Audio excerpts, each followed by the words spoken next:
Hello friends, నేను ఈ topic మీద వీడియో కోసం కొంచెం టైం తీసుకున్నాను. అంటే రెగ్యులర్గా మనం ఏదో కండెమ్ చేసేసి మెసేజ్ పెట్టేసి హడావిడి చేసి ఆ తర్వాత మర్చిపోయి కొత్త టాపిక్లోకి వెళ్ళిపోయి అలా కాకుండా మనలో ఒక ఇంట్రోస్పెక్షన్ స్టార్ట్ అవ్వాలి, రైట్? ఆ తర్వాత దాన్ని మనం ఒక ఇంట్రోస్పెక్షన్ స్టార్ట్ అవ్వాలి, ఒక లాంగ్ టర్మ్ సొల్యూషన్ రావాలి, మనలో అవేర్నెస్ రావాలి అనే ఉద్దేశంతో నేను ఈరోజు మాట్లాడబోతున్నాను. సో టాపిక్లోకి వెళ్ళే ముందు ఇనీషియల్గా ఏంటి అంటే the way the state government handled initial few days సిబిఐకి వెళ్ళే ముందు వరకు చాలా బ్యాడ్.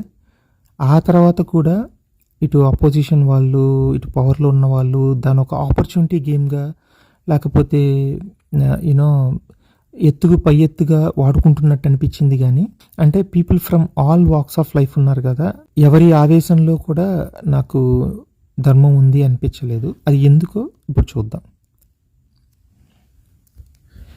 సో మనకి ఈ ఇన్సిడెంట్ జరిగిన తర్వాత ఇప్పటికి కూడా అసలు కంటిన్యూస్గా జరుగుతూనే ఉన్నాయి ప్రొటెస్ట్లు, కంటిన్యూస్గా జనాలు రోడ్డు మీదకి వస్తున్నారు. సో ఫస్ట్ పాయింట్, ఇంతకంటే దారుణమైనవి రోజు జరుగుతున్నాయి. ఈ ఒక్కటి ఎందుకు హైలైట్ అవుతుంది? మొన్న ఒక సినిమాలో జన సినిమాలో చూపించినట్టు ఏమన్నా స్కెచ్ ఉందా? ఫర్ ఎగ్జాంపుల్ హత్రాస్లో బీజేపీ వాళ్ళు ఓపెన్గా అంటున్నారు ఆ విక్టిమ్ది తప్పు, 7 o'clock విక్టిమ్ అక్కడ పొలాల్లో ఏం చేస్తుంది అంటారు. అదే సిటీల్లో జరిగితే అమ్మాయి ఎందుకు రోడ్డు మీద ఉంది అంటారు, లేకపోతే బట్టలు సరిగ్గా వేసుకోలేదు అంటారు. చిన్నపిల్లల మీద జరిగితే వాళ్ళ పేరెంట్స్ రెస్పాన్సిబిలిటీ అంటారు. అట్లా అన్నప్పుడు కూడా ఈ ఆవేశం ఉన్న వాళ్ళు బయటికి రావాలి కదా, ఎందుకు రాలేదు? అంటే ఇది వాటర్బోటరీ గురించి కాదు, అంటే ఇక్కడ ఉన్న సిచ్యువేషన్ని తప్పించుకొని నువ్వు ఇదివరకు ఎందుకు చేయలేదు అని అడిగి ఇక్కడ వీళ్ళ నోరు మూపించటం కాదు. నేను అడుగుతుంది, ఇలా ప్రతి దానికి వచ్చినప్పుడే కదా మనకి లాస్ కానీ అన్నీ స్ట్రిక్ట్ అయ్యేది. ఇంకా నేను అడిగేది ఏంటంటే, ఈరోజు వచ్చారు, రేపు ఇంకోటి జరిగిందనుకోండి రారు ఎవరు. ఆ సెలెక్టివ్ ఏంటి? ఆ సెలెక్టివ్ అవుట్రేజ్ ఏంటి అసలు? ఏ బేసిస్ మీద? అంటే తెల్లగా ఉన్నవాళ్ళు, అప్పర్ క్యాస్ట్లో ఉన్నవాళ్ళు, చదువుకున్న వాళ్ళు, ఇలా ఏమైనా క్రైటీరియా ఉందా? లేకపోతే మినిమం ఇంత టార్చర్ అనుభవించి ఉండాలి అని ఏమైనా క్రైటీరియా ఉందా? ఇలా సెలెక్టివ్ అవుట్రేజ్ వల్ల పర్మనెంట్ సొల్యూషన్ అయితే రాదు కదా. ఇప్పుడు వీళ్ళు మ్యాక్సిమం జస్టిస్ ఏమడుగుతున్నారు? వీళ్ళు ఆ క్రైమ్ చేసిన వాడిని పట్టుకొని పనిష్ చేయండి, అంతే. అయిపోయిందా? జస్టిస్ అయిపోయిందా? సో వీళ్ళెవరో ఒక డమ్మీ కానీ తీసుకొచ్చి ఎన్కౌంటర్ చేసేసామనగానే మనం స్వీట్లు పని చేసుకుంటాం. అంటే స్వీట్ షాప్ బిజినెస్ తప్పిస్తే వేరే యూజ్ ఏమన్నా ఉందా? మనం అంటే మీడియా వచ్చినప్పటి నుంచి చూస్తున్నాం కదా, ఇప్పటికీ ఇండియాలో పర్ డే 90+ రిపోర్ట్ అవుతున్నాయి. ఇది నేషనల్ క్రైమ్ స్టాటిస్టిక్స్ ప్రకారం రిపోర్ట్ అయినవి. రిపోర్ట్ కానివి ఎన్నో వందలు ఉంటాయండి. సో ఎందుకు ఇలా సెలెక్టివ్ అవుట్రేజ్? లేకపోతే మన ఉన్నావోలో జరిగింది కదా, ఇంకా ఈ అమ్మాయికి అయితే జస్ట్ 2 hours టార్చర్. మరి అమ్మాయికి 8 days 9 days ఒక టెంపుల్లో కట్టేసి పడేసి అసాల్ట్ చేసి తిండి లేకుండా వాటర్ లేకుండా 8 ఏళ్ల పాప. అసలు ఆ పాప జనగణమన పాడినా, వందే మాతరం పాడినా ఎంత బాగుందో. నాకు తెలిసి ధర్మరక్షకులం, దేశరక్షకులం అని చెప్పుకుంటే 90% ఎవరు పాడలేరు ఆ పాప పాడినట్టు. మరి ఎవరు రోడ్డు మీదకి రాలేదే, ఎవరు అడగలేదే. ఎందుకు ఈ సెలెక్టివ్ అవుట్రేజ్? బీజేపీ స్టేట్స్లో జరిగితే మీడియా కూడా ఫుల్గా, అంటే ఫస్ట్ అసలు అక్కడ గవర్నమెంటే మొత్తాన్ని 144 పెట్టేసి ఎవరు రోడ్ల మీదకి రాకుండా, ఎవరు ఈ జర్నలిస్ట్ ఎవరు వెళ్ళకుండా మొత్తం కంట్రోల్లో పెట్టేసుకుంటుంది. ప్లస్ ఆలోపు మనల్ని ఎలా డైవర్ట్ చేయాలా, డిస్ట్రాక్ట్ చేయాలా, ఇంకా నా అటెన్షన్ ఎలా డిస్ట్రాక్ట్ చేయాలని ఇంకా పెద్ద హెడ్లైన్స్ ఏవో తీసుకొని వస్తారు మీడియా. మరి మనం చదువుకున్న వాళ్ళం, తెలివైన వాళ్ళం అయితే ప్రతి ఇన్సిడెంట్కి చేయాలి కదా.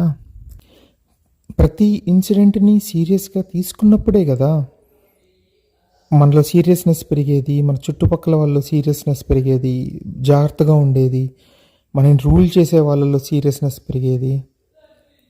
అందరిలో సీరియస్నెస్ ఎప్పుడు వస్తుందండి? ప్రతి ఇన్సిడెంట్కి మనం జాగ్రత్త పడాలి, ప్రతి ఇన్సిడెంట్ని మనం క్వశ్చన్ చేయాలి. లేకపోతే ఫర్ ఎగ్జాంపుల్ మొన్న మన రెజ్లర్స్ ప్రొటెస్ట్ చూసాము. 3 నెలలు పట్టింది వాళ్ళకి ఒక ఎఫ్ఐఆర్ ఫైల్ చేయించడానికి. మరి అప్పుడు ఈ ఆవేశం అంతా ఎక్కడైంది? నిజంగా అప్పుడు గనక జనాలందరూ ఒక తాటి మీదకి వచ్చి ఉంటే మొత్తం అక్కడ ఆ కల్పిట్సే కాదు, ఇక్కడ కల్పిట్స్ కానీ, అక్కడ గవర్నమెంట్ కానీ, ఇక్కడ గవర్నమెంట్ కానీ అందరూ అలర్ట్ అయ్యేవాళ్ళు. అలర్ట్ అయ్యేవాళ్ళు. ఇప్పుడు ఇక్కడ ఎక్కడెక్కడ సెక్యూరిటీ ల్యాబ్సెస్ ఉన్నాయో ఈ హాస్పిటల్స్ కూడా కేర్ తీసుకుండేవి. మనం ఆ ఇన్సిడెంట్స్ని అంత సీరియస్గా తీసుకొని దాని మీద యాక్షన్కి డిమాండ్ చేయాలి. ఆ సిచ్యువేషన్లో మనమే ఉంటే ఏమయ్యేది అనేది మనం ఆలోచించాలి కదా. మన వరకు వచ్చినప్పుడు మాత్రమే మనం రెస్పాన్స్ ఇస్తామా? అసలు హై ప్రొఫైల్ వాళ్ళకైతే అసలు గొడవలే ఉండవు. అదేంటో మరి డబ్బున్నోడు, బలం ఉన్నోడు కనుక కల్ప్రిట్ అయితే, క్రైమ్ చేస్తే అసలు ఏ ప్రొటెస్ట్ ఉండదు. ఇదంత విచిత్రమో చూడండి. బెంగళూరులో ప్రజ్వల్ రేవన్న హ్యాపీగా డిప్లొమాటిక్ పాస్పోర్ట్ మీద ఫారెన్ వెళ్ళిపోయి కూర్చున్నాడు. లేకపోతే మన రెజ్లర్స్ కేసులో అయినా మనం ఇలా సెలెక్టివ్గా అవుట్రేజ్ చూపించినప్పుడు సొసైటీ మొత్తం అలర్ట్ ఎలా అవుతుంది? మనమే కాము. ఒక వారం ఆగితే వేరే న్యూస్ ఐటమ్ వస్తుంది, మనమే మర్చిపోతాం, వదిలేస్తాం. అక్కడ హాస్పిటల్లో ఉండేది మన ఇంట్లో వాళ్ళు అయ్యి ఉండొచ్చు, మన అక్క చెల్లి అయ్యి ఉండొచ్చు, లేకపోతే రేపు బస్ స్టాప్లో ఎక్కడైనా, హూ నోస్. ఇట్లా ఏముంది? సెలెక్టివ్గా అయితే వాళ్ళకి తెలుసు, పొలిటీషియన్స్, బిజినెస్ మ్యాన్ వీళ్ళకి తెలుసు ఎప్పుడు మనం బయటకు వస్తాము, ఎప్పుడు రాము, ఎలా మోటివేట్ చేయాలి, వీటిని ఎలా అణగతొక్కాలి అన్నీ వాళ్ళకి తెలుసు. ఇదే ఇన్సిడెంట్ కనుక బీజేపీ రూల్డ్ గవర్నమెంట్ స్టేట్లో జరుగుంటే దీని వే ఆఫ్ హ్యాండ్లింగే డిఫరెంట్గా ఉంటుంది అసలు.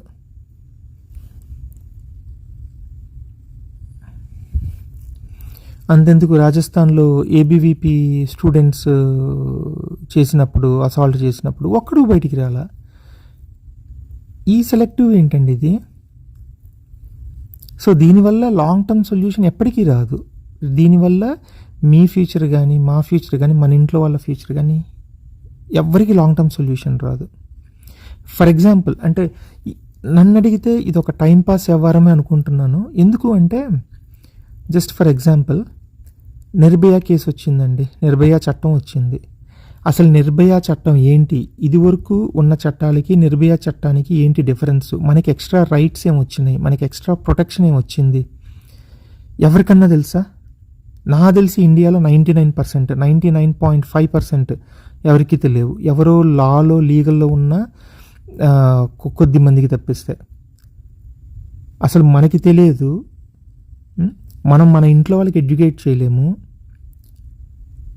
ఇంకా దేనికండి ఇప్పుడు ఇన్స్టెంట్గా ఆవేశం చూపించి, ఇన్స్టెంట్గా ఆవేశం చూపించి వెళ్ళి జబర్దస్త్ చూసుకుంటే అయిపోతుంది, మర్చిపోతాం. సో ఇది ఒక ఎంటర్టైన్మెంట్ టాపిక్ కంటే కూడా నాకు పెద్ద డిఫరెన్స్ ఏమి అనిపించట్లేదు.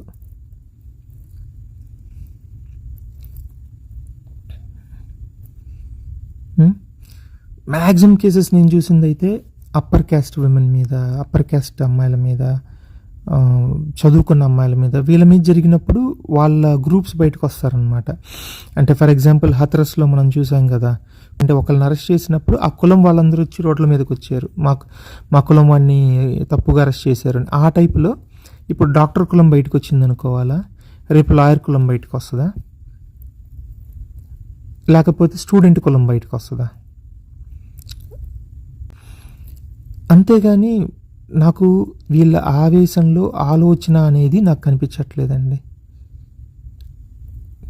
ఇంకా వీళ్ళు ఇన్స్టెంట్ జస్టిస్ కోసం కాదు వెళ్ళాల్సింది, ఇక మీదట ఇలాంటివి జరగకూడదు అంటే ఏం చేయాలి, నువ్వు మా ఫ్యూచర్కి ఎలా గ్యారంటీ ఇస్తావు అనే దాని మీద వీళ్ళు ఫైట్ చేసి ఉంటే నేను చాలా హ్యాపీ ఫీల్ అయ్యేవాడిని. ఇది మనందరి రెస్పాన్సిబిలిటీ కూడా. మన ఫ్యామిలీని ఎలా ప్రొటెక్ట్ చేసుకోవాలి అంటే మనకి పాత సామెత ఒకటి ఉంది, మన ఇల్లు తగలబడేదాకా వెయిట్ చేసి అప్పుడు నీళ్ళు తెచ్చుకోవటం కాదు. అక్కడెక్కడో ఇల్లు తగలబడుతుందంటే మనం ఇప్పటి నుంచే వాళ్ళకి హెల్ప్ చేస్తూ మనని మనం కూడా ప్రొటెక్ట్ చేసుకోవాలి. వాళ్ళకి హెల్ప్ చేస్తేనే మనం సేఫ్ అవుతాము కదా. అంటే బ్యూటీ ఆఫ్ సొసైటీయే అది కదా. సో ఆ సొసైటీ లివింగ్ని, ఆ కమ్యూనిటీ లివింగ్ ప్రిన్సిపల్స్ని ఎలా మర్చిపోతున్నాం మనం ఒక కంట్రీ ఎలా అవుతామండి? సో మనం ఇంకా మన ఫ్యామిలీని ఎలా ఎడ్యుకేట్ చేసుకోవాలి, మన ఫ్యామిలీని మనం ఎలా ప్రొటెక్ట్ చేసుకోవాలి అనే దాని మీద మనందరం కలిసి ఫైట్ చేయాలి. నా దగ్గర సొల్యూషన్ లేదు, కానీ అట్లీస్ట్ మనం ఇలాంటి వాటిని ఎలా చూడాలి, అసలు పర్మనెంట్ సొల్యూషన్ అంటే ఎలా రావాలి, వీటి మీద యాక్షన్ ఐటమ్స్ ఏంటి అనేది మనం డిస్కస్ చేద్దాం. మీ ఒపీనియన్, మీ థాట్స్ కూడా చెప్పండి. రేపు సండే మన టాపిక్ ఇదే అనమాట. సో దీని మీద మనం డిస్కస్ చేద్దాం. బాయ్.